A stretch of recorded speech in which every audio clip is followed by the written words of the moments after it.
Hello, everybody. It's that time. It's Wednesday, January 14th, 2026. This is Mormonism Live. I'm Radio Free Mormon. That's Bill Reel over there.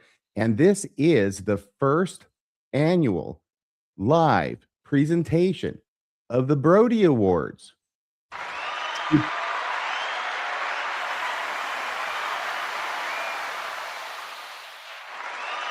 Whoa. Okay, that's enough. Thanks. How are you, RFM? I'm great. I'm thrilled to be here. This is like the Academy Awards, for a long time, I think a lot during the 50s and so. Bob Hope was the host of the Academy Awards, and he always dressed in formal wear. And I have a similar nose and profile. So, hey, this is very exciting for me. Yeah, the Brodie Awards, we're really excited and honored to be able to be the ones hosting this, and I hope there's many more years to come of this, but this will be a lot of fun tonight. We'll get to celebrate people who in 2025 have created cool things and had an impact on this community. So this is what a great night.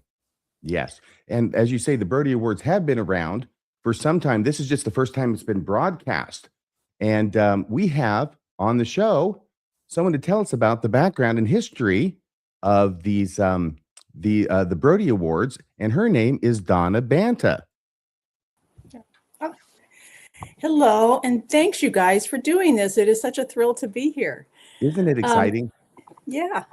I am an admin on Main Street Plaza. I have been for a few years now, and I write there too sometimes. But I'm only here. Plaza. Donna, just so everybody understands, because this is a bit confusing to some, and it certainly was to me. Main Street Plaza is the name of a blog. Is that correct? Okay, yeah. Main Street Plaza is, and I'm going to tell you a little of the history of it too. It's a blog that has been hosting the Brodie Awards now since 2009. So I've been around for a while, and I'm an admin there. I'm kind of a newbie because I started writing there around maybe 10, 12 years ago occasionally. And then I've been an admin for 5 or 6 years. I don't remember. But I'm only here because Carol Hamer couldn't be here. She is the one that does the Brodies every year. It's her labor of love. And unfortunately, though, it is the middle of the night in Zurich where she lives. So she is hopefully sound asleep after all the hard work she's done on the Brodies. But you did have her on your show, I think, just recently. So she was here. So anyway, Main Street Plaza was started in the early 2000s as a community to discuss all things Mormon. And it was founded by a group of, I don't know how many, a handful of ex-Mormons, including Carol, and who wrote as Chanson, or Chanson means Carol in French. Song, yeah, chanson. Yeah, and Jason Eccles, who writes as Chino Blanco. And the Brodies came around a little bit later after the inception of Main Street Plaza, and it began as a parallel to the Niblets, which were some awards that were passed out. They're named after Hugh Nibley, and they were handed out. His acolytes were frequently called Niblets. Yeah. I remember that. Yeah. You remember them? Yeah. No, I remember that name. Oh, yeah. And anyway, they were handed out by a site called the Bloggernacle, I think. And the guys running the Bloggernacle were believing Mormons. And I don't know exactly, it's a little bit foggy to me here, but either Chanson and Chino Blanco were nominated for Niblets, or it was suggested. But at any rate, the admins on Bloggernacle said, no way will Chino Blanco or Chanson ever get a Niblet.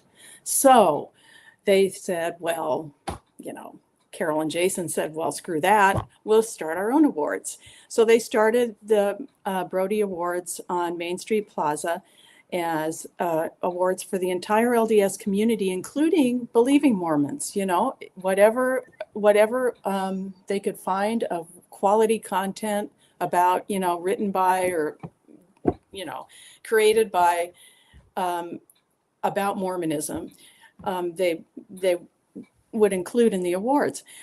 Jason named the awards, so he gets credit for finding, the William Law ex-Mormon of the Year and also the Brodie Awards. And he created the images that you see on the website. So like when I present later, yeah. Is that the envelope? I'm sorry, what? Was that the envelope? Yes. Yeah.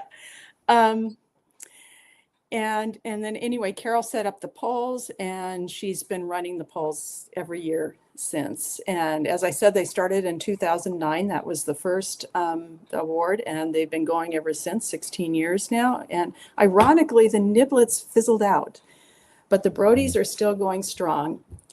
And, I am proud to say that I am a Brodie winner, and it is a real honor to be a Brodie winner. And I've won several times for my writing, including for my Mormon themed novels, which is a real thrill to have your novel get an award. But I will never forget the first Brodie that I won. It was in 2010. And so second year it was on, and I had a blog called Ward Gossip, and and one of the posts had been nominated for Best Humor Piece, and there were some other really good nominees that year, including a student paper from the University of Utah. One of their posts had been in, and it was really hotly contested. And I was just overwhelmed by all these people voting. I couldn't believe all these people are voting for me, and for everyone. I think I won by 1 vote or 2 votes. It was super, super, super close. But I just remember feeling like, wow, I have a voice. I can create something, and people will read it, and then I get this recognition. And I'll tell you, as a Mormon woman for many years, feeling like I've never been seen, and I've never heard, I've never seen, this was just really satisfying, validating for me. And I think that's why the Brodies have had their staying power, because they do recognize all this content that that's out there from people that want to express themselves but can't get past the censors at Deseret Book or the Ensign, whatever. So, and every year there are just some wonderful, wonderful nominees and really, really talented entries. And this year is no exception to that. So I'm really excited that you're doing this on your show. Well, thank you for giving us the opportunity. Yeah. And for the folks out there watching, Donna will go down below and watch the show from the green room, but she'll come back on at the end. She will open up the envelope for ex-Mormon of the Year and announce to all of us live who is the ex-Mormon of the Year from 2025, which I think will be a really cool moment. By the way, if they would have let you folks win some niblets, maybe the Brodies wouldn't exist. Maybe the niblets would have continued on. Sounds like they maybe shot themselves in the foot. I think they made a mistake. Yeah. Sure did. But that's how it works in this game of apologetics and games that we play. Yeah. So, well, thank you, Donna. Thank you for some of the history, and we'll get the ceremony here underway. Oh, I'm looking forward to it. Awesome. All right. We'll see you later. In a little bit. Literally. Okay, all Bill. Right. Are we ready to start this? Are we having a big musical number? Let's see. Let's see. I can do this one. Okay, that's good. Now dance around a little bit. Do some hip hop. I knew you could. All right. The 2025 Brodie Awards, my friend, are underway.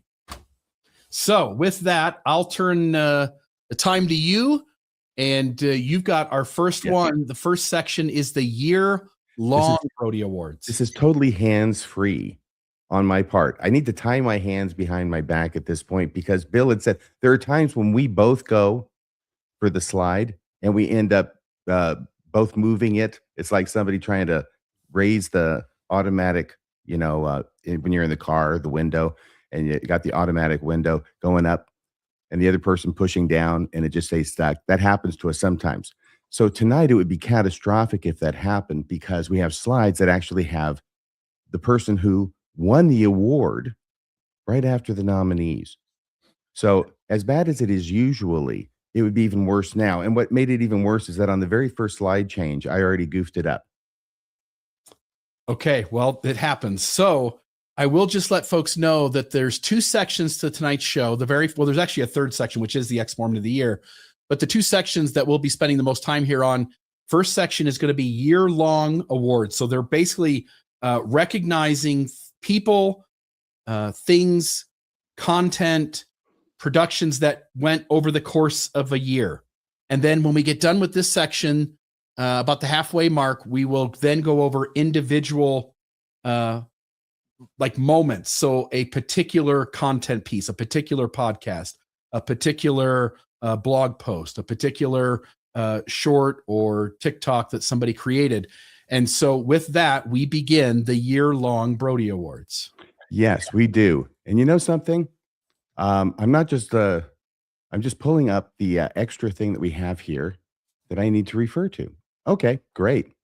The first category that we have is the best new LDS interest podcast, creator, channel, or site. Any of those will do in the year 2025. The nominees are Abstract Atheists, Brodie the Apostate, Karen Hyatt, and Holy Homo Healing Hour podcast. That's a lot of H's. It is. It is. So are we ready to go and announce the winner here? I think so, but we do need, yes. I'm sorry, we need what? Oh, we need to announce something. That's right. Go ahead. I will just say, I put into the live chat, and we'll do the drum roll here again. I put into the live chat the link for tonight's show. I don't want everybody and anybody coming in. If you're a nominee and you're watching tonight, if you are announced as the winner, if you want to jump in immediately, we can't wait long, maybe a minute, because we'll talk for a second about that winning, that winner or winning product or content piece that got produced. If you'll jump into the stream, we'd love to bring you on just for a brief moment, 30 seconds or something, just to say hi to everybody. You can say a thing about your piece if you're watching. But otherwise, we do have things that we'll share about each of the winners as well. So sorry, RFM, if you'll do the drum roll one more time, and then I'll switch the slide. Okay, those are the four nominees. And here we go for the winner is Brodie the Apostate. Wins in this category. And what was that category again, Bill? If you could move it back, since I'm not going to touch that. It is the best new LDS interest creator channel site of 2025. Thank you. Brodie the Apostate's channel has this description. She says, "Welcome to my channel. If you're here, it's probably for one of three reasons. You're curious about Mormons and fascinated by the intricacies of the LDS faith, or as I like to call it, a cult."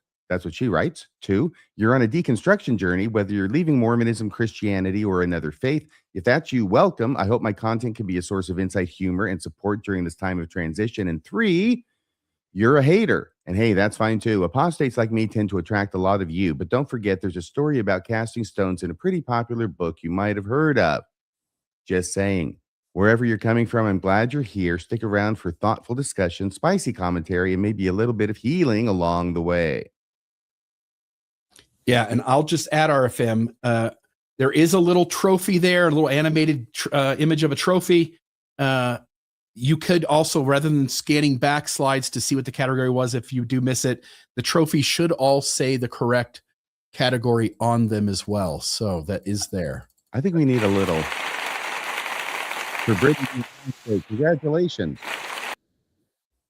Yeah, that's an excellent. So kudos to you, Brodie the Apostate. Our next category is Best LDS Interest Podcast of 2025.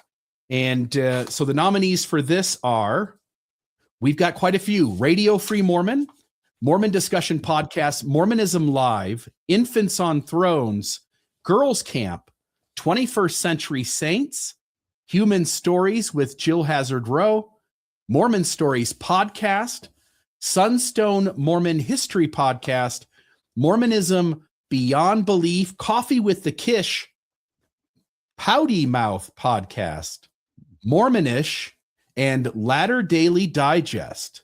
That's a crowded field. It is. So the winner here, you beat out a lot of people. And the drum roll, please. Winner is Mormon Stories. So Mormon Stories with Dr. John DeLynn.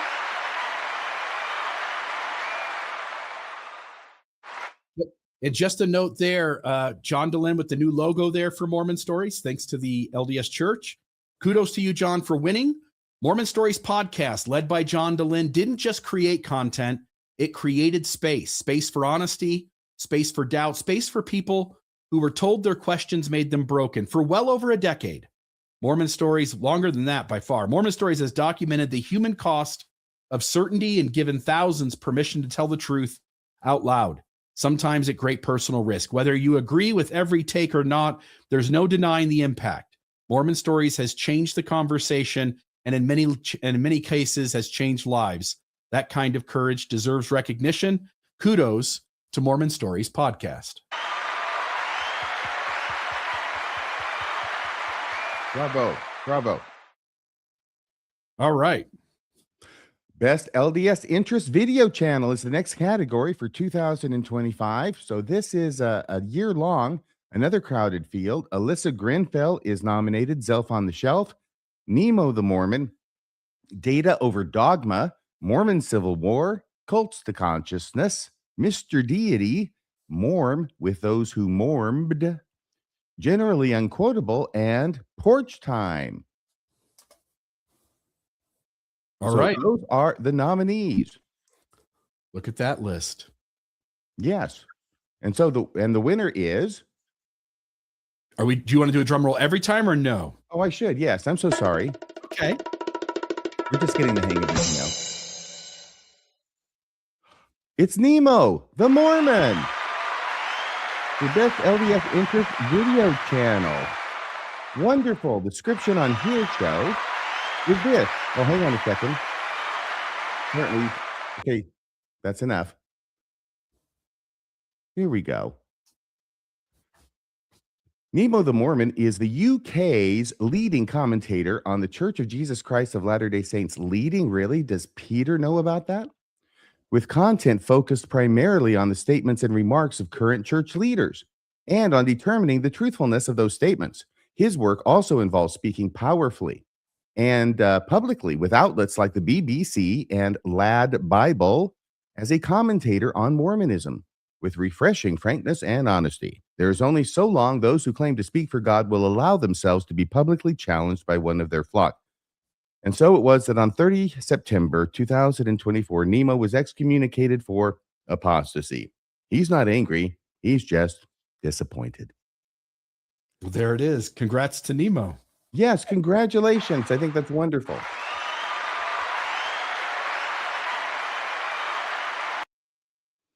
So I take it nobody's calling in to give an acceptance speech yet. Yeah, I've seen nobody show up for that, but we didn't really go out of our way to make that happen. There was a lot of people, and that would have been really difficult to organize a bunch of nominees and then grab the winner. And then how do you not hurt the nominees' feelings, having asked them to set some time aside and them not to be the winner? And well, it's like every Academy Award show, right? Yeah, it's a little different. They're all sitting there and sort of looking at each other, waiting for someone's name to get called. So that's the best part, watching all the people who don't win. It's not Am I the only person who watches for that? All right, next category, RFM. Yes, sir. I think, this is yours. This is Best LDS Interest Blog or Magazine of 2025. And the nominees are the Exponent 2 blog, the Wheaton Tears blog, and Sunstone Magazine. And our winner is... It's Sunstone. Sunstone Magazine. Oh, you're good. No, go ahead.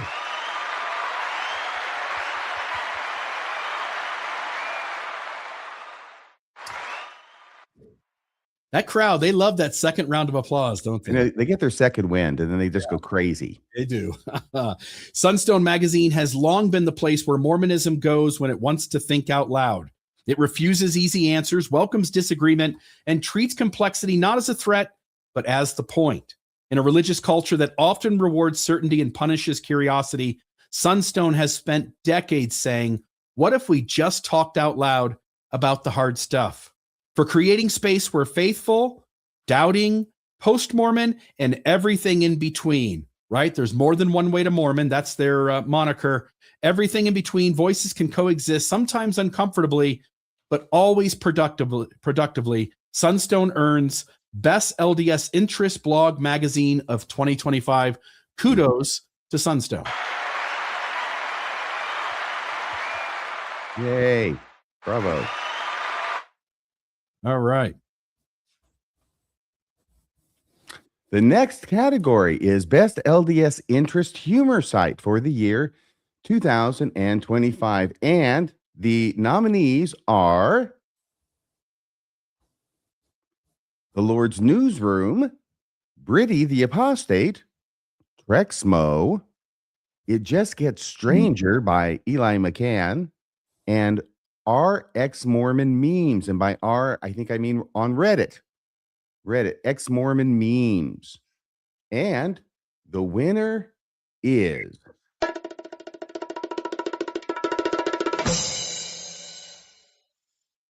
it's Ex Mormon Memes on Reddit. And I had put up there, by the way, lots of applause for this. And yes, wonderful, wonderful. I went and checked out a lot of their memes. I've seen some of them before. This one always cracked me up about, do you know who this is? Is this a famous guy that I just don't know because I'm too old, Bill? I don't know who this is either. Okay, some guy with question marks around his head. Anyway, it's the language on it that cracks me up. The Lord couldn't correct the priesthood ban before 1978 because prophets are products of their culture and can only receive revelation they are open to. That's the common apologetic, isn't it, Bill? That's the one. But then it has a second paragraph. But the Lord could reveal the laws like polygamy and the word of wisdom to prophets, even though it goes against their culture, if the culture is wrong and needs to repent. Yeah, something tells me that prophets get what they want regardless in either direction. So I think that whoever made that meme over there at RX Mormon Memes caught the church and its apologists they caught them off first base, making diametrically and contradictory arguments depending upon the subject that they're defending. Yeah, loose translation, tight translation, whichever one works for this moment. Yes, and by, of course, subject, I mean subject within Mormonism. Yeah. All right. So there you go. Congratulations, ex-Mormon memes.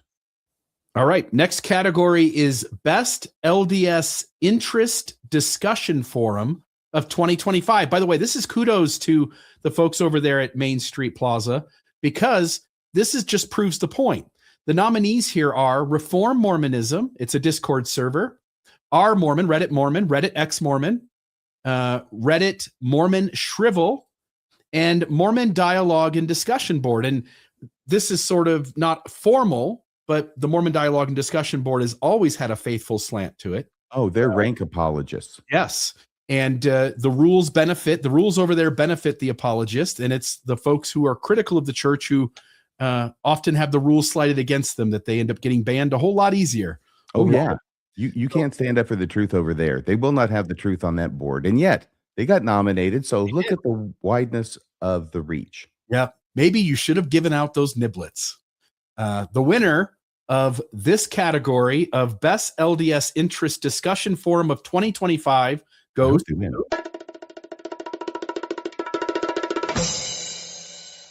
Reddit ex-Mormon. And this was an older... This was an older image, but at the time of this, 300,000 Redditors who have subscribed to the Reddit ex-Mormon forum. So Best LDS Interest Discussion Forum. I think a lot of us on this side of things spend time over there learning things, and a lot of very intelligent posters over there who keep the news always up in front of our eyes. I remember when it was a big deal that it cracked 100,000. Is that what you were just saying, Bill? Yeah, now it's 300,000. It was like 2017. It seems like yesterday. I'll look. I'll say something later in the podcast. I'll check what it is now, because this image here is pretty old. So I think it's probably up around 350 or 4 at this point. Can you go back one slide? And I'm going to ask you, did you know that the Mormon Dialogue and Discussion Board used to be associated directly with FAIR? Yes. And I know that, is it Nemesis who is the main admin over there? Yeah. And there's always been debate about who that person is, but almost certainly they have a deep connection to Mormon apologetics. Oh, obviously. Yes, absolutely. Now, I wanted to say that so I could say this. The amazing thing is that of all the votes that were cast, the Mormon Dialogue and Discussion Board managed to get -3. And they cheated. That's Nothing, huh? Yeah, that's the kind of thing that happens, huh? Fair is known to cheat when it comes to awards, as Bill has told us. Yeah, it's pretty clear back with the old Fair Mormon podcast winning in 2013. So, yeah. Well, this award was too big to steal. It goes to, oops, sorry. It's all right. No, I did it. I'm sorry. It's okay. Reddit X Mormon won. So kudos to you folks over there who participate on the Reddit X Mormon subreddit. And that won this year for 2025 Best Video Interest Discussion Forum. Okay, RFM. Best LDS Interest Informational Site for the year 2025. And the nominees are Floodlit.org, The Widow's Mite Report, QuitMormon.com, and WasMormon.org. And the winner is The Widow's Mite Report.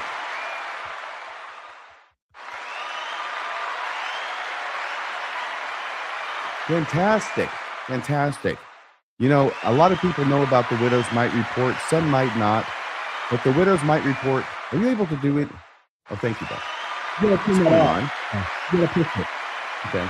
Are you doing that, Bill? Oh, you have to do something. you're the cause of all of that. Okay, because I'm trying to read about the Widow's Mite Report. Yeah, well, you have to stop your own sound effects to do so. The Widow's Mite Report is a third-party, volunteer-driven project that analyzes and reports on the finances of the Church of Jesus Christ of Latter-day Saints using publicly available information, aiming to provide greater transparency due to the Church's limited disclosures. Named after the biblical story of a poor widow giving her all, the project compiles data on wealth, investments, real estate, and charitable giving, revealing significant holdings like over 200 billion, and probably now we're past the 300 billion mark, in investment reserves and extensive property, often exceeding estimates from the church itself. So congratulations to the Widow's Mite Report. I know we've had a number of episodes, especially at Mormonism Live, on different reports that they have done and had various experts on to talk us through it. Yeah, at various times we've had Spencer Anderson on, who has worked in various types of relationships with the Widow's Mite, and he's come on numerous times to help us make sense of the data that was being shared over there, since he does work in that arena of accounting and understands sort of the numbers, and has been a big help to us in lots of episodes to make sense of the reports that go on over there at the Widow's Mite Report. All right, next category is Best Overall LDS Interest Site. And the nominees Is this a social media personality or an interest site? Oh, I'm so sorry. Best Overall LDS Interest Social Media Personality of 2025. So this is in the realm of Mormonism, obviously, and Latter-day Saint specifically, and then social media personality of 2025. Best overall nominees are, and this is a cool list, Radio Free Mormon, Samantha from Morm with Those Who Mormed, Alyssa Grenfell, Rebecca Biblioteca, and Nemo the Mormon. And the winner is...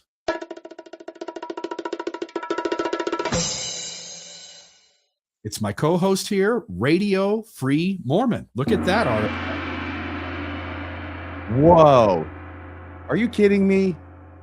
Armed with receipts, logic, and a tone that says, I did the homework so you don't have to, RFM has become a voice that people trust when the facts actually matter. He doesn't chase outrage. He dismantles it carefully, methodically, and usually with a calm that makes the argument even more devastating. In a space flooded with hot takes, Radio Free Mormon keeps showing up with substance, and for that steady, rational presence, this award is well earned. Congrats to you, Radio Free Mormon. Well, thank you. Thank you, Bill. Thank you for everybody out there who voted for me. especially. I really do appreciate it. It means a lot to me, and I'll leave it at that. Awesome. Well, awesome. Kudos to you. All right, my friend. This is now the Brodie Awards for individual works in 2025. So now we move into the second set of categories for individual productions, creations, podcast, blog articles, those kinds of things. So with that, very good.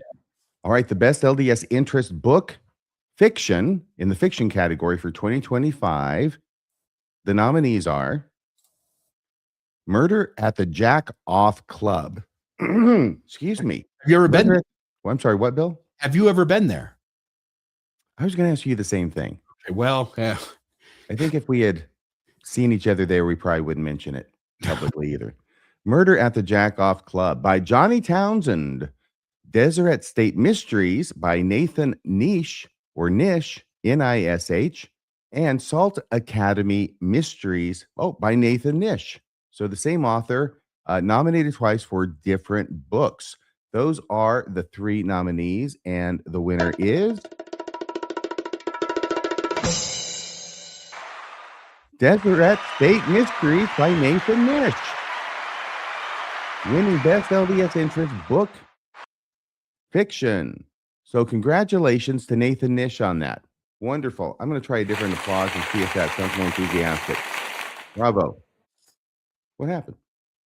Did you do that? No, that was the length of that applause. That was a good one. Just a nice, short, sweet applause. Okay. You like the short and sweet applause, huh? I do. Rather than the double applause. Yes. I like the one that has me coming back for at least 3 encores.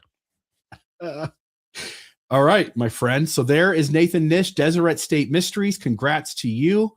Congrats for having 2 books written last year that both made it in the nominations. That's kudos to you for that too. Just writing 2 books. My gosh. Yeah. That's amazing to me. Yeah, some people are struggling with one. I know. Very annoying to those people. Oh, goodness gracious. Next category is best LDS interest book in the non-fiction. Oh, I'm so sorry, Bill. Yes. Bill, I apologize. If you can go back for a second. Please. I did want to say a little bit more about the Deseret State Mysteries. You should. Okay.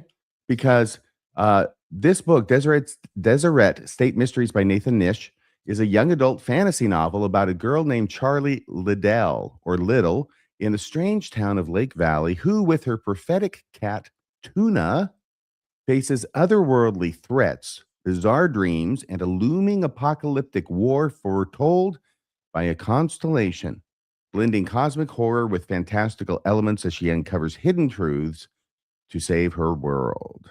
So that's a little bit about the storyline in Deseret State Mysteries, tonight's winner. All right. Kudos to you, Nathan Nish, for the Deseret State Mysteries. All right. Next category, best LDS interest book in the nonfiction side 2025. And the nominees are Wolf Act by A.J. Romreel, Growing Up with Satan by Dane V. Campbell, Filling Empty by Randy C. Watts, The Juvenile Instructor Office, The Growth of Specialized Publishing in Utah in the 1880s by Craig S. Smith, and Joseph Smith, The Rise and Fall of an American Prophet by John J. Turner. And the winner is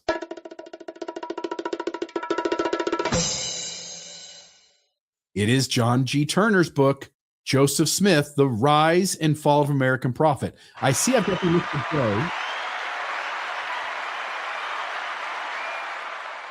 I apologize for the typo in the John J. Turner. It looks like it is John G. Turner, so apologies to you, Brother Turner. But Joseph Smith, The Rise and Fall of American Prophet. This book does something surprisingly rare in Mormon history writing. It takes Joseph Smith seriously without taking him on faith. Turner doesn't write to defend or to tear him down. He follows the evidence wherever it leads, even when that path gets uncomfortable. The result is a portrait that's human, complex, and far more compelling than the sanitized versions most of us were handed. For raising the bar on honest, rigorous Mormon scholarship, this book earns Best Nonfiction of 2025. So kudos to you, John G. Turner. All right. Okay, there was a category, and this category is best title, just the best title for an article or video. And the nominees are all former APs to compete in Battle Royale for title of Douchebag Supreme by the Lord's Newsroom. Are you the chosen generation? Yes, by Generally Unquotable. To Hell in a Handcart by Girls Camp. Mormon Meets Satan, Instantly Regrets It by Radio Free Mormon. And Not Willing to Be Burned at the Stake Center by Latter Day Struggles. And the winner is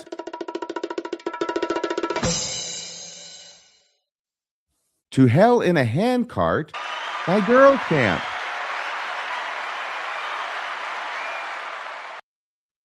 Let me tell you a little bit about this article, and I'm quoting from her description over at Girls Camp. What haunted my Mormon girl nightmares? The Martin and Willie Handcart tragedy. And here's the thing. The version I was taught growing up wasn't even as bad as the reality. In this episode, we'll recap what really happened on that deadly trek, share some of the most harrowing and human anecdotes, and yes, do some much-deserved shit-talking of Brigham Young. But more than that, I'll dig into why this story still matters to me as a former Mormon, and how it continues to shape the way I understand both the faith of my upbringing and my identity as a descendant of pioneers. So you might want to give that a listen if you haven't already.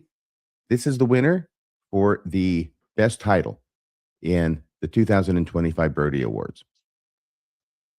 All right. Awesome. So next category is most humorous LDS interest work of 2025. And the nominees are Join My Downline, the Mormon Edition by Brodie the Apostate. I watched that earlier, had a good chuckle at that. When she explains the MLM chart sort of looking like a Mormon chart. You've got the next one, God Throws Hands in the Air after early Utah settlers pray for seagulls to eat the crickets he sent as protein by the Lord's Newsroom. Also hilarious. And the Mormon Church announces change to temple ceremony to appeal to younger members. And you can't see it in the image, but they've got somebody in the temple clothes doing 6-7, which is the new temple sign that all the kids are doing. It's the rave right now, this temple sign is. That's what the cool temple Mormons do. They are. They're doing the old 6-7. So the winner is in this category. It is God Throws Hands in the Air after early Utah settlers pray for seagulls to eat the crickets that he sent as protein by the Lord's Newsroom.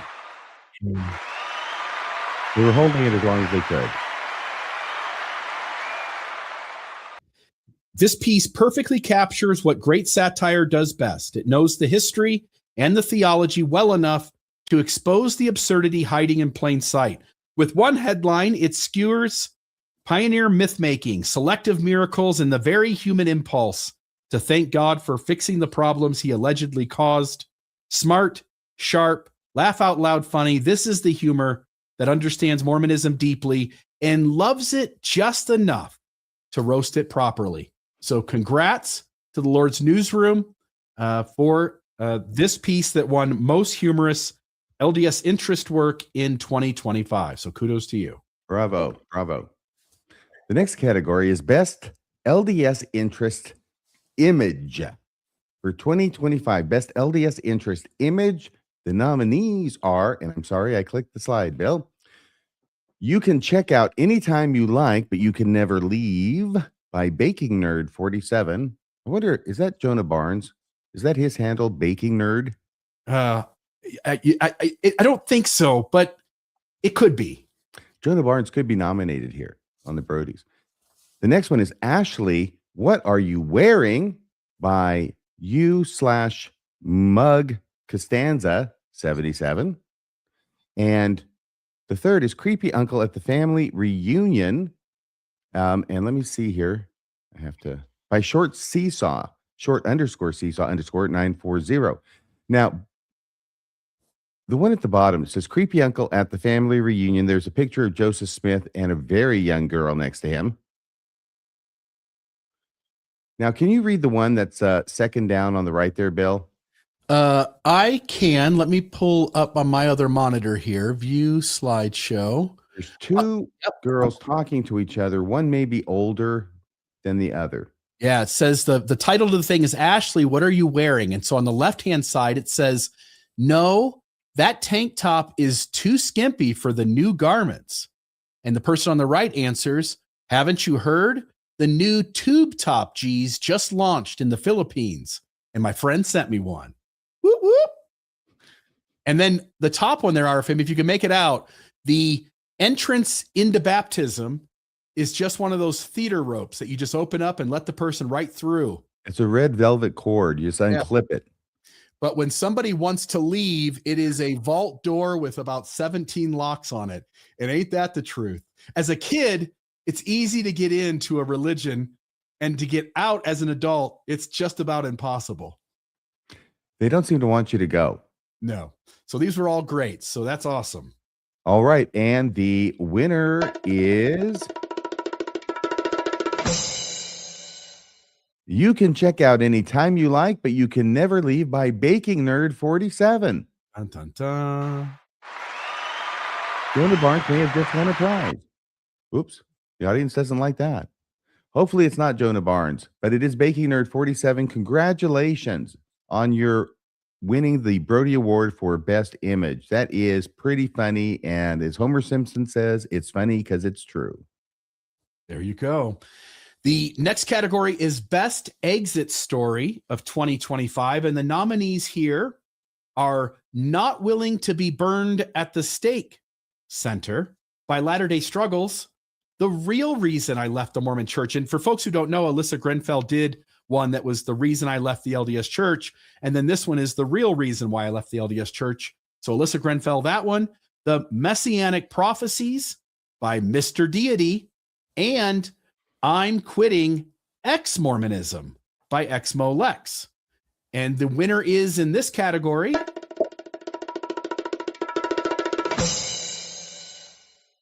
The Real Reason I Left the Mormon Church by Alyssa Grenfell.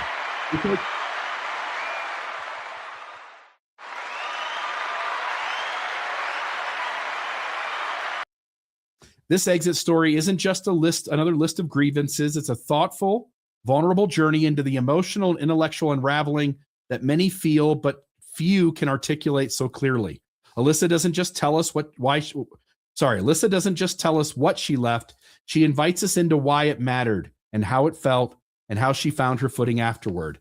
The result is real, human, unflinchingly honest, and that's exactly what an exit story should be. For bringing nuance and heart to a deeply personal topic, this piece earns Best Exit Story of 2025. All right. Bravo, well done. Good job, Alyssa. The next category is Best LDS Interest History Discussion. And the nominees in this category are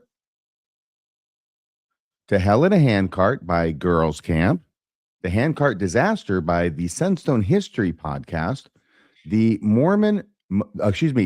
Mormonism's Most Mysterious Legend Disappearing by Nemo the Mormon, God's Swear Jar, plus the D.K. by Data Over Dogma, and It's a Thanksgiving Miracle, Johnny Appleseed Edition by Farm to Tabor. And the winner... Just FYI, I do think you missed the one. I think you were going to read it, and then you thought you already read it, but it was The Mormon Colonization of Tonga by Alyssa Grenfell. Oh, I am so sorry.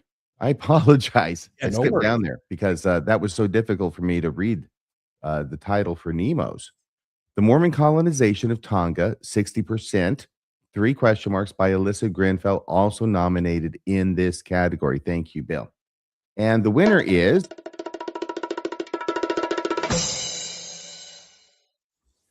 It's Nemo the Mormon for Is Mormonism's Most Mysterious Legend Disappearing? In this podcast, as Nemo writes it on his own site.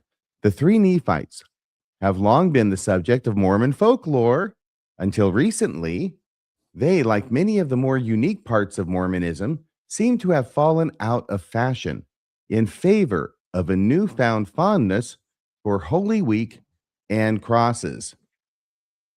So there you have it. That's what this is about. this episode about the three Nephites by Nemo the Mormon wins the Brodie Award for Best LDS Interest History Discussion for 2025. Congratulations, Nemo. The image there, he makes a pretty good messenger of God who hasn't tasted of death, doesn't he? Yes. Yes, he does on all three counts. There you go. All right. Next category, best discussion of polygamy in 2025. And the nominees are Platforming Mormon Polygamy Deniers by Coffee with the Kish, LeBaron Divide, Priesthood Power and Struggle for Birthright by Rick Bennett over there at the Gospel Tangents podcast, Polygamy by Data Over Dogma, Polygamy Fallacies by Radio Free Mormon and Kobe Reddish, Twins Trapped in Polygamy Gain Their Freedom by Latter Daily Digest, and Special Report Earning Love in Polygamy by Generally Unquotable. And the winner is... It is the Polygamy Fallacies by you, Radio Free Mormon, and Kobe Reddish. By the way, I just want to note, it says Radio Free Mormon there because that's the podcast brand in which the episode was under.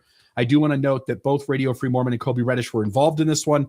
Radio Free Mormon is joined once again by his esteemed co-counsel, Kobe Reddish, to take part yet another chapter of Austin Fife's Light on Truth letter. RFM and Kobe agree. This has got to be the crappiest chapter in an otherwise crappy book. They actually got crappier after that, believe it or not. Yeah, but We sometimes didn't know that yet. but sometimes the crappier the chapter, the longer it takes to break down. They point out numerous logical fallacies that Austin Fife engages in to try to make Mormon plural marriage defensible, many of which Austin Fife mentioned earlier in his own book. That's right. Austin Fife sets forth in the first chapter of his book a list of logical fallacies to be aware of when used by critics. This turns out to be a timely warning as Austin Fife proceeds to employ pretty much every logical fallacy he lists, 7 of them at least in this chapter alone. Join RFM, join Kobe Reddish as they continue the work of making mincemeat of this mouse, Austin Fife. Congrats to both of you for this episode, Polygamy Fallacies on the Radio Free Mormon podcast. Well, thank you so much. Thank you, everybody, for the award. Thank you for the Brodies. Thank you very much. I'll make mincemeat out of that mouse. All right. Now back to me. Best LDS Interest Investigative Reporting for 2025. And the nominees are Rebecca Biblioteca for her coverage of the Fairview, Texas Temple controversy. Uncovering Another Church. Okay, this is a second nominee. It's very long, the title. Uncovering Another Church Real Estate Company in New York with $92,510,000 in Staten Island property for development by Suspicious _Might, MIGHT _663. And the next one is The Mormon Church Was Hacked by Nemo the Mormon. And finally, Ensign Peak Tax Evasion by The Widow's Might. And out of those 4 nominees, the winner is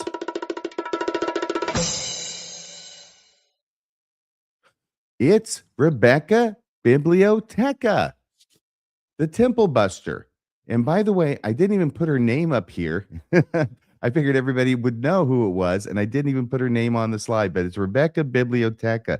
She is the Temple Buster Unleashed. And she has been going all year and before this entire year, 2025, following this controversy in Fairview to its bitter end.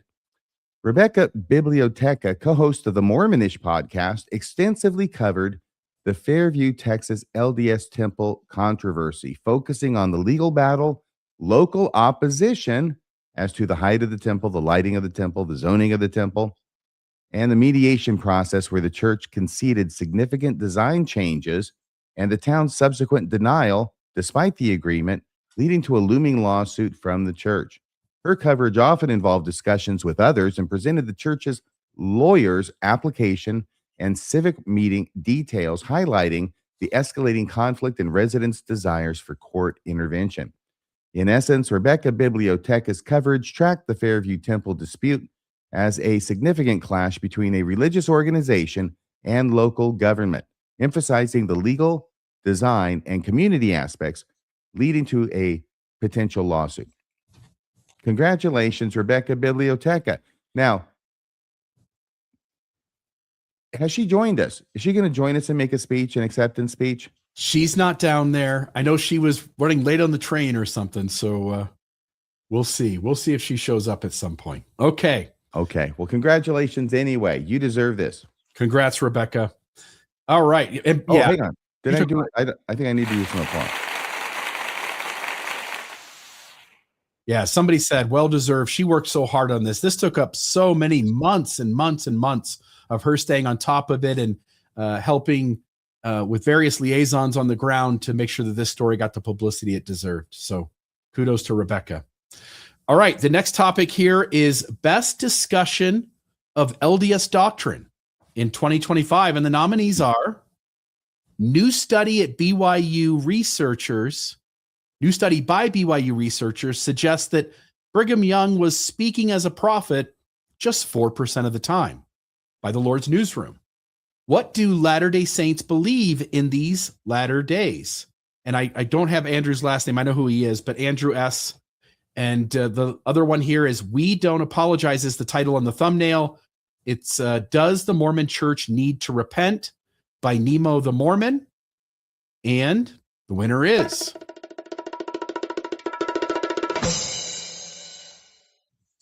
Does the Mormon Church Need to Repent by Nemo the Mormon? And so congrats to you, Nemo. This piece asks a question that cuts straight to the theological nerve. If repentance is required by every member, why does the institution and its leaders, who are also members, place itself above that? By holding church leadership statements, including those of Dallin H. Oaks, up against the actual teachings of Jesus, Nemo exposes a double standard that's doctrinally uncomfortable and morally hard to ignore. Calm, clear, and devastatingly fair, this isn't a hit piece, it's a mirror. And sometimes doctrine needs one of those. Congrats to you, Nemo, for Does the Mormon Church Need to Repent? For winning Best Discussion of LDS Doctrine in 2025. Bravo, bravo, old bean. The next category is Best Analysis of Mormon Culture in 2025. The nominees are The Religion Business, A Social Experiment, Ruled by the Elderly by Janie, Mormons Are Ruining Reality TV by Girls Camp, No, Elder Bednar, This Is Not How You Get Your Children Back to Church by Kara Stevenson, Mormon Disney Adult Mania by Alyssa Grenfell. Those are the nominees. And the winner is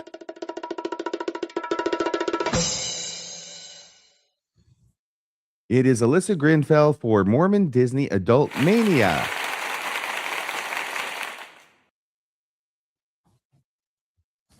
From her description of this video, Alyssa Grenfell writes, Mormon Disney Adult Mania is very real. Mormons and Disney have been linked for decades, from Mormon Night at Disneyland in the 80s to Mormon creatives inside the studio. We have Mormon influencers are naming their babies Disney, and members of the church using AI to generate images of missionaries visiting Disney princesses. Even Elder Price from the Book of Mormon musical wanted to go to Orlando on his mission. Disney and Mormon doctrine both sell polished, sanitized happiness and clear good versus evil stories while skipping the messy parts. And whether you want happy feelings at Disney or salvation from the Mormons, you better bring your wallet. This video connects the history, the culture, and today's influencer machine to explain why so many Mormons love Disney. So congratulations on winning the award for Best Analysis of Mormon Culture, Alyssa Grenfell. You know, Mormons love Disney so much, they used to have part of a Disney movie in the endowment. Fantasia. The church had procured from Disney the ability to use a section of the Disney film Fantasia as part of the endowment story of the creation of the earth. I remember that Remember watching that when I went through, and Really? It was still there when you went through? I think it was. I think when I went through in 1999, I believe. Yeah. I think it was still there, and I remember it, and I thought that was quite interesting. If memory serves, it's from the part that is the rites of spring. And it has to do with the creation of the earth, and then there's dinosaurs, but I don't think they showed the dinosaurs in the clip they used in the temple, did they? They just had the lava and the rocks and everything, and this is part of the creation period. Yep. So Alyssa's not wrong. Disney permeates Mormonism through and through. Yeah. Kudos. Well, congratulations again. Back to you, Bill.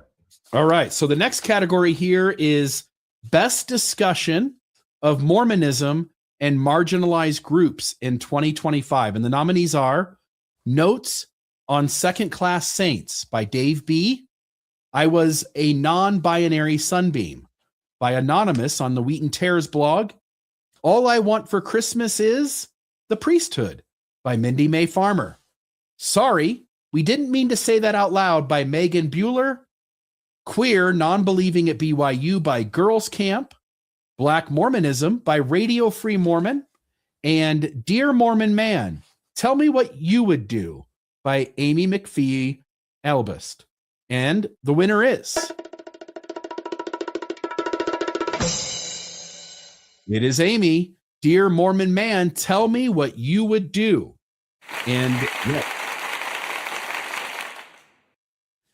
this piece cuts through polite avoidance and ask the kind of direct, courageous questions too many institutions shy away from. What happens when lived experience collides with cultural expectations?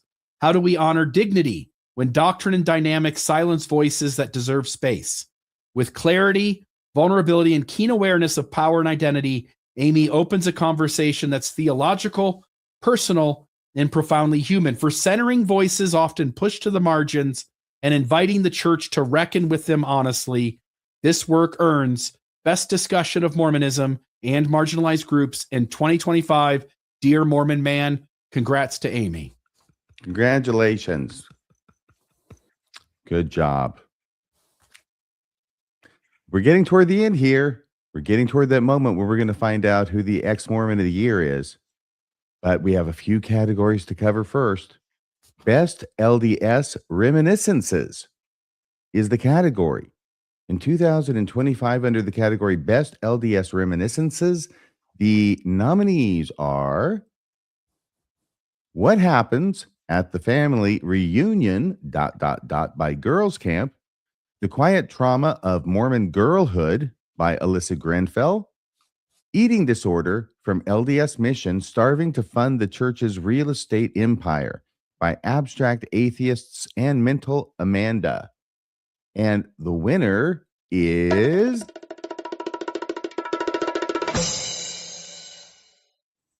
it's Alyssa Grenfell again. The Quiet Trauma of Mormon Girlhood. All right. From her description of that video, today I'm sitting down with Shalise from Cults to Consciousness to talk about what it's actually like growing up Mormon as a girl and the trauma that's rarely named. We get into purity culture, obedience, silence, and how those messages follow you long after you leave. Shalise shares the experiences that led her out of the church while she was living in Las Vegas and what led her to start her YouTube channel where she exposes cults. If you've ever felt like your body, voice, or worth belong to an institution, this one's for you. Watch the full interview and our past collabs linked below. We don't have those links, but that was part of the, I was actually reading the part at the end, the directions. But that's the description, and it sounds like a fantastic interview. Yeah, congrats to Alyssa for her work here, The Quiet Trauma of Mormon Girlhood. Alyssa is lining up the trophies tonight. All right, our next category, Best LDS Interest Short Video of 2025. And the nominees are My Church Let My Family Down by Life Take Two, Bearing My Testimony by Abstract Atheist, Joseph Smith's Messy Storytelling by Zelf on the Shelf, Did Matthew Stretch the Emmanuel Prophecy by Data Over Dogma. He's More Popular Than the Mormon God by Nemo the Mormon. And Do Mormons Not Believe in the Pre-Existence Anymore? By Morm with Those Who Mormed. And finally, Are You the Chosen Generation? Yes, by Generally Unquotable. And the winner is...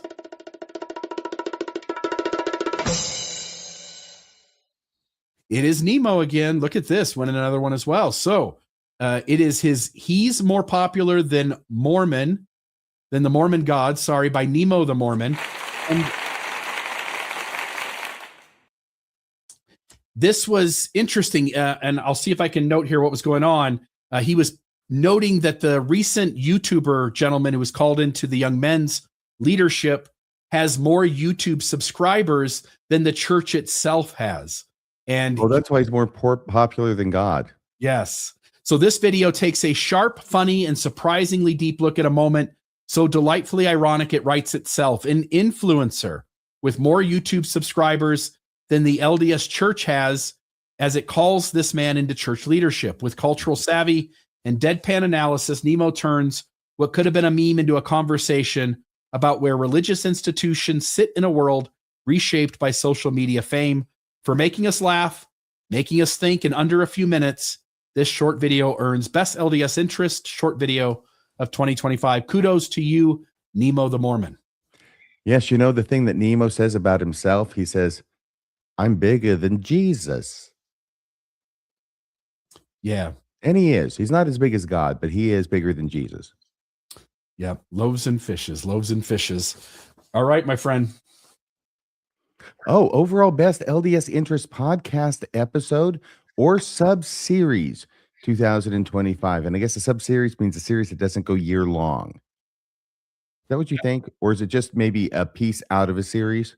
Yeah, I think it's the idea that maybe you have 4 or 5 episodes, 10 episodes that are linked together, but aren't part of the main. They're not the main podcast. They're just a sub-series of the podcast. Yep.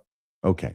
So thank you for explaining that. And I will let you go ahead and move that. The nominees are, the Light on Truth Letter series by Radio Free Mormon and Colby Reddish. See, Colby has been joined at the hip with me in the production of that. Could Joseph Smith write or dictate a well-worded letter by Mormon Stories podcast? And Mormonism's Adam God Doctrine Never Existed? ? By Mormonism Live. And who are those 2 handsome guys down there at the bottom right, Bill? Yeah, they're good looking. Whoever they are, they should win on their looks alone. It looks like Jonah and Carden. Okay, and what did you say? I said, dude. And the winner is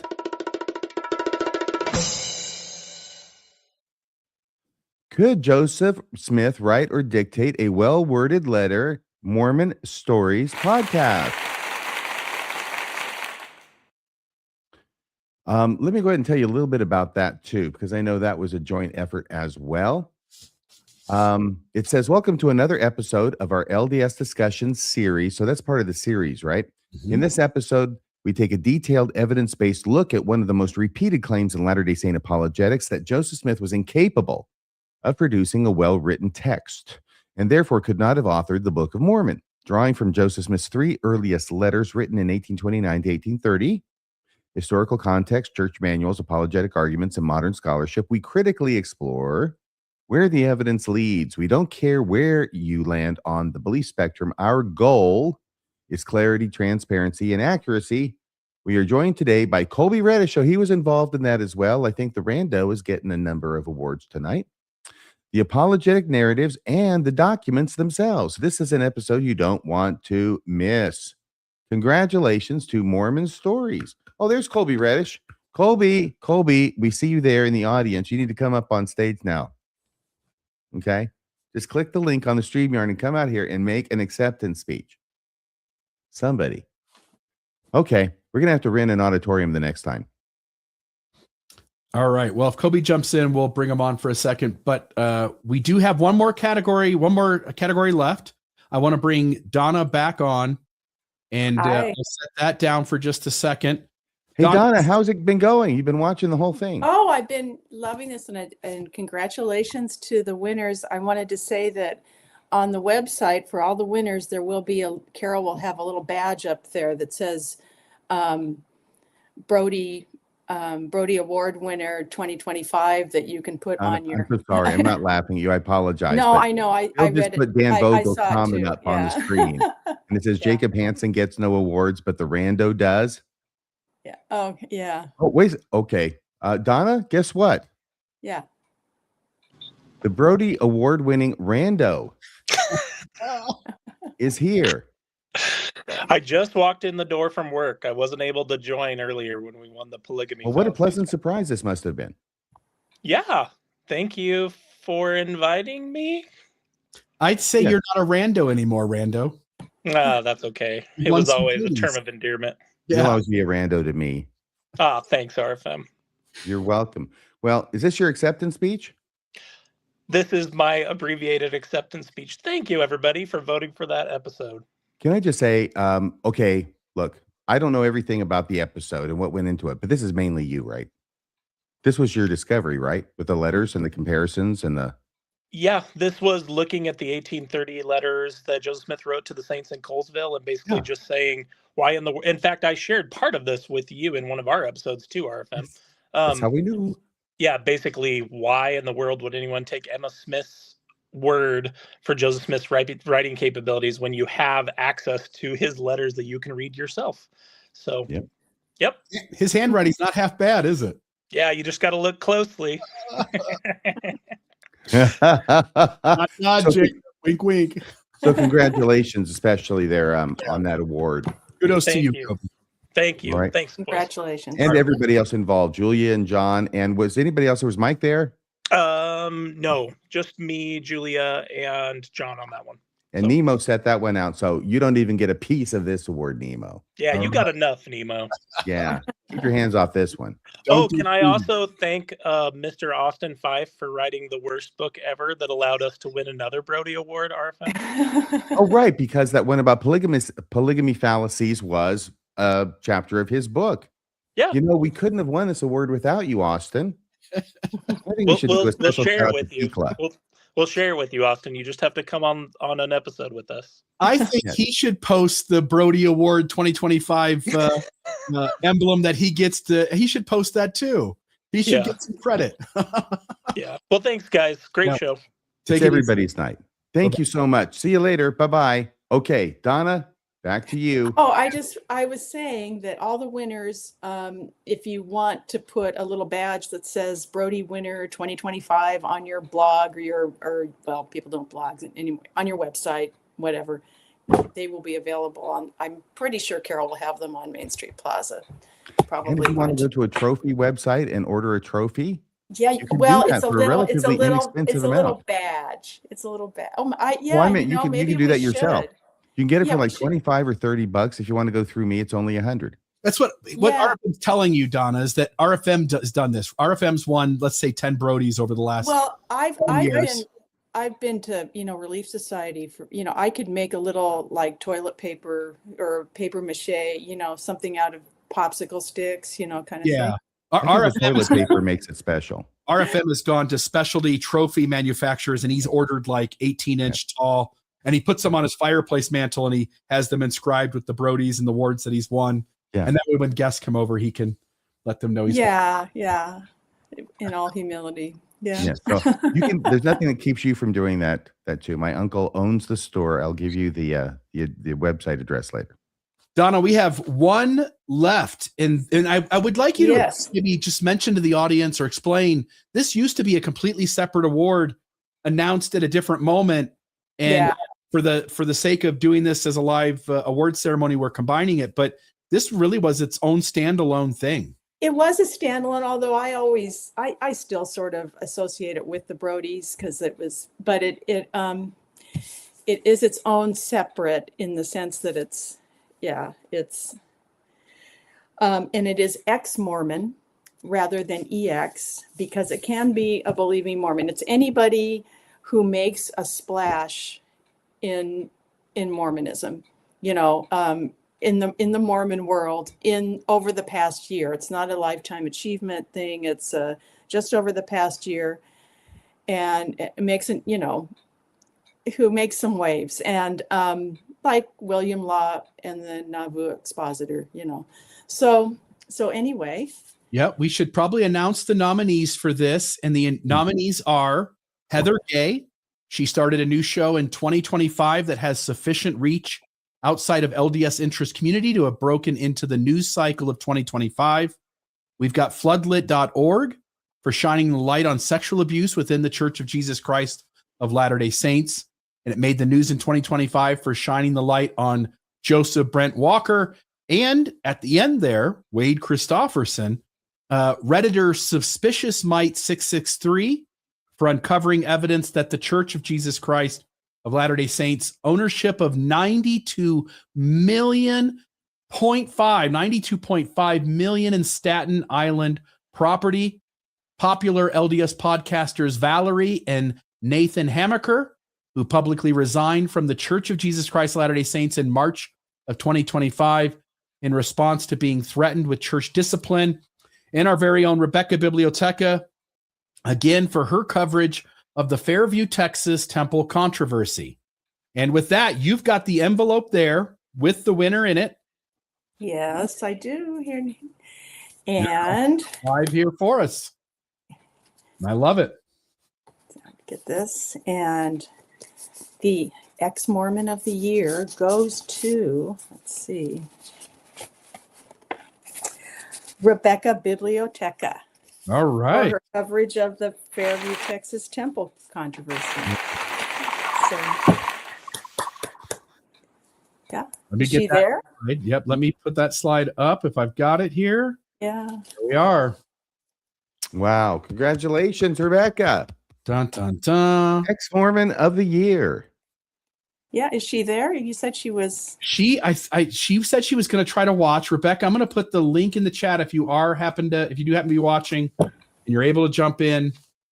You'll see that link in the live chat right now. We'd love to hear from you. She was on the train for an hour and a half today. I think they hit a cow. Oh dear. Uh-oh. Is she here? Dun, dun, dun. There she is. Congratulations. Oh my gosh. Congratulations. I just ran in the door like Colby. Look, I'm all dressed from coming home from work. This is shocking to me. Oh my gosh.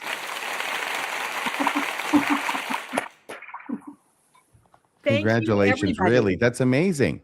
It is amazing. My first thought is that my TBM children will be so proud. I think they will be. Yeah. Maybe. You're famous now. Yeah. I'm not famous. And I have to say, just to be nominated, I know that sounds cliche, but everybody in the entire list of nominees, to everybody, what a body of work. What amazing content creators and contributors. It's incredible. Rebecca, You're say so gracious. Yeah. Rebecca, say something about, again, you were constant. RFM and I were right alongside you as you did all the work behind the scenes, coordinating things, talking to people, getting data, getting stories on the Fairview Temple. It obviously meant a lot to those who voted on this category. Would you just speak for a moment about the time and energy? I know you don't want to sit here and sort of take the kudos for that, but really we all recognize that you did that. And so if you'll just maybe be vulnerable for a moment and just tell us about all the work and time and energy that went into that. Well, I will tell you why. And I know this was specifically for Fairview because that was very much in the media, but it's Cody, it's Heber, it's Lone Mountain, it's everybody, all of them. And it's the people, right? Why else would anybody do this? Just dig through data, talk to sources, try to contact reporters, try to get information out. The reason you do it is because behind each of these temples and these projects are people, right? People who are, I don't want to say suffering, but they're confused by what the LDS Church is doing to them in their neighborhood. And all of us have been there. We've all been on the side as, why is this happening? Why is my church, when you're a member, doing this? You know, what is going on? And so just the people that I got to meet and collaborate with are why this was, you know, a kind of a labor of love. I know that also sounds like a cliche, but I really meant it. And then the other side of that is being able to collaborate with all of you. The newscast, RFM, Bill, Nemo, all the other people that kind of picked up on the content that I was doing and also put it out there into the universe. And that's the thing. It really showed that everybody cared. And they were really trying hard to help people, to help the LDS Church be better. Maybe to just point out, look, you guys, you can do this in a different way.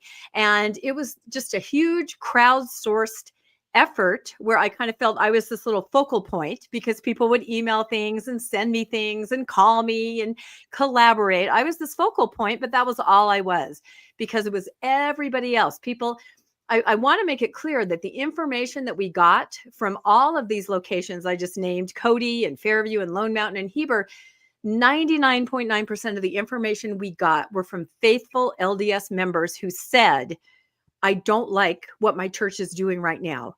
They can do better. I don't like the way my neighbors are looking at me. This is wrong. So I'm going to send you this email, or I'm going to send you this flyer, or I took this picture. And I think the fact that they trusted me not to be, I don't know, inflammatory or, you know, I just tried to get information out there so that people could draw their own conclusions, you know, and it led to amazing moments like Nemo, right? Actually going to Texas and standing there and saying, the church is not being honest with you. So, there's a lot there. And I think that we all recognized it was one moment, temple building and all these places where the LDS Church was doing some of the things that it does in a spotlight, out loud. They couldn't hide it. They had to do it, you know, out in the forefront. And that's a place where you can just kind of say, hey, do better. And they definitely changed based on what all of us did. So I'm so thrilled to get this, Brodie, and I accept it, but I accept it for everybody, everyone in all those cities, everyone who collaborated, all the other content creators who picked up on the story and did their own thing about it, or called me and said, how can I help? How can I get information out? So I just think it was a huge moment where we all came together over an issue and, you know, really did some good work. Yeah. I'll just add this. You could tell this over the multiple categories. You know, there were categories where RFM is listed and he doesn't win. There's categories where Alyssa's listed and she doesn't win. And by we, I mean lots of people. I know personally, I posted things in multiple Reddit forums. I posted things in the Mormon Stories podcast community. I know John put a post over there. We've asked our listeners here. You've on Mormonish have asked people to vote. This was such a huge community of people who all wanted to express their appreciation for the content and the things that happened this year. I think the voting was quite diverse, and it really does say a lot about what you accomplished this year with those who stand by your side in making sure that all this temple news got out. So kudos to you, Rebecca Biblioteca. Thank you. And thank you guys, especially for your part in it, because, you know, we created that amazing platform of the newscast where we every week, you never once complained that I said, I've got a temple story. You always made room for it. And one of the weeks when I wouldn't have one, you'd go, isn't there temple news? So I appreciate that so much that nobody got tired of it. Yeah. Well, kudos to you. All right. We'll let you drop off. Okay. Have a good day. Donna, I want to give you any final words you want to say for you and the folks over at Main Street Plaza about the Brodie Awards for 2025. And here we now head into 2026, and it'll be interesting to see what kind of content comes out this year. Yeah, just create more content. Everybody, keep at it. Keep writing. Keep whatever it is you do. Reporting. Sometimes I wonder what it is I do too, Donna. But thank you for joining us tonight. Whatever it is you're doing, having you're you doing here. a good job. Thank you. Thank you, Donna. Thank you. Thank you for having us. Yep. Okay. Good night. All right, RFM, take us home. What a great Brodie Awards 2026 or 2025. And like I said, there was something you said just a bit ago before Donna left us, and I just want to clarify. Yeah, we have announced the Brodies and about voting, you and I and Rebecca. I'll speak for you and I'll speak for myself, okay, because I know myself. I have not encouraged anybody to vote any specific way, okay, because I didn't think that'd be appropriate. Well, with us hosting the show, I'm pretty sure you haven't either. I'll let you speak for yourself, and I'm pretty sure Rebecca hasn't either. We're just saying that we wanted people to encourage people to vote for whatever they wanted to vote for. Yeah, and I think it was easy to see, like I said, in categories where either folks from this channel, Mormon Discussion, were on there and didn't win. Rebecca being in places, or John DeLynn being in places, or Lissa Grenfell or Nemo. and certainly people won multiple awards. Those folks have a sort of a high standing in our community. They're putting out solid work every year. But the diversity of winners in categories where multiple popular podcast creators are all being nominated, and seeing certain people not win over and over and over again tells me that the voting was quite diverse. And I just got to say, I appreciate all of you who contributed to making nominations, to going over there to Main Street Plaza and voting for who you thought was the best. And it's what makes this so much fun, is that folks who have created really influential, impactful content over the course of 2025 get a chance to be recognized for the cool things they do by the people who appreciated what it was that they created. And so kudos to all of you who participated in the voting, in the nominations for the awards. It's very well said, Bill. A lot of work goes into these things, and it's always nice to get a little nod of the head from your peers. Yeah. So kudos to all the winners, including you, Mr. Radio Free Mormon. Thank you so much. You know, it's only an hour and 20 minutes into this. We're going to get out of this before an hour and a half. I think if we had a few more musical numbers, we could make this go 4 hours long. So,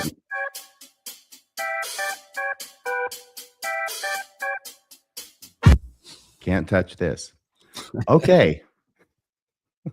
So everybody, thanks for joining us for the first annual televised podcast of the Brodie Awards, the 2025 Brodie Awards. Hopefully we'll be doing this again next year, and we'll continue to make this with a bigger audience and better until we are actually renting out auditoriums and having real statuettes to hand out physically to people when they come up. Thanks everybody for joining us. We will see you Friday night, 8:00 p.m. Mountain Time on Mormonism After Dark. We got a few things to talk about going on behind the scenes, and you can say anything you want to about tonight's show as well, and the Brodie Awards. So see you then. Have a good night. Thanks for joining us, and farewell. Good night, everybody.